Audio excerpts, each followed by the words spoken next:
When the casual superhero fan pictures Rogue, they picture a runaway, a young, isolated mutant terrified of her own powers. They're framed as a curse inflicted upon her, and if your main exposure to Rogue is the Fox's X-Men movies, that makes complete sense. From the moment she meets Logan, her role and story becomes clear. She's not a fighter or a leader. She exists to show the audience how painful it is to be a mutant in a world that doesn't understand you. And that idea works to a point. Rogue spends most of the films reacting instead of acting. And even when she does use her powers, it's portrayed as something dangerous and self-destructive instead of empowering or helpful. And again, that's not inherently bad storytelling. It just doesn't really paint the picture of who Rogue really is as a character. Fox didn't just tone her down a bit, they rewrote what her powers actually mean. In the comics, Rogue's absorption is horrifying in a very specific way. Every touch is a risk of identity loss. Sometimes the people she absorbs don't leave. Their voices stay in her head, arguing with her, influencing her decisions. That psychological weight is the story of Rogue. In the Fox films, that entire dimension is sidelined. Rogue absorbs powers once, nearly dies, and then spends the rest of the series avoiding her abilities, more than One Punch Man Season 3 avoids frames. Look how they massacred my boy. Without that internal struggle, her powers stop being a moral dilemma and start being just a plot inconvenience. And naturally, that changes how the audience sees her. To be fair, Fox didn't misunderstand Rogue by accident. They needed a point of view character, someone discovering the mutant world for the first time.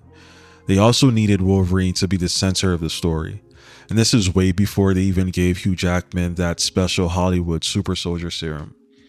Of course, this works better if Rogue is someone who needs protection all the time, instead of someone who can go punch for punch with the Hulk.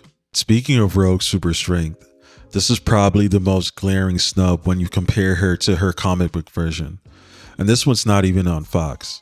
In the comics, during a fight with Carol Danvers, then Miss Marvel, not Captain Marvel, yet, Rogue held onto her for too long. Instead of a temporary absorption, she permanently drained Carol's super strength, flight, and even parts of her personality. That's why in the animated series, you see her moving like Superman. But you might be wondering, wait, an animated series isn't a comic book?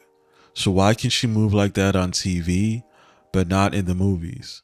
Well, there's a very simple explanation. Fox didn't have the rights to.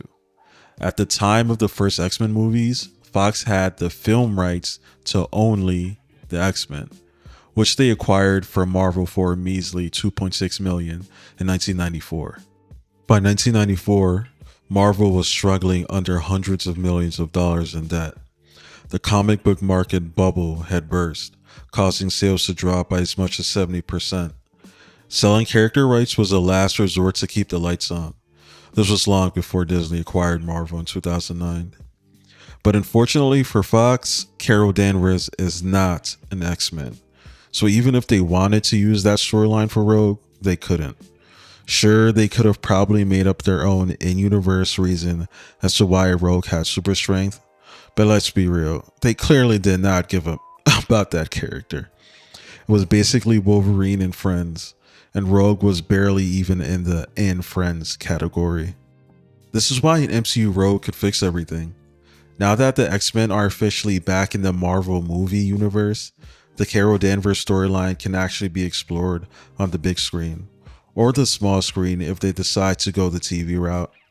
But in any case, it'll be the live action versions of them, not just the animated ones. So what do you think?